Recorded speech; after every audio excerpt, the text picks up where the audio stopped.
कमाल देरो वेझो ॻोठाणनि पारां बासरनि जे ॾाढ ख़िलाफ़ एहतजाजी मुज़ाहिरो कयो वियो। ॻोठ रईस नज़र ख़ान सामटियो, वासिन अशरफ अली सामटियो ऐं अब्दुल गफ़ार सामटियो बासर ख़िलाफ़ एहतजाजी मुज़ाहिरो कयो।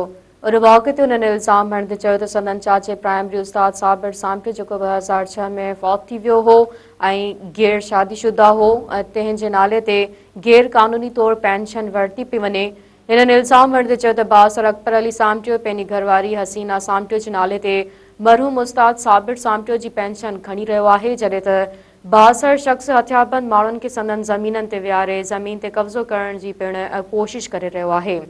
हिन मुतालबो कंदे चयो त मामले जो फौरी तौर ते नोटिस वठी मरहूम उस्ताद साबिर सामटियो जे नाले ते जारी पेंशन जी जांच कराई वञे।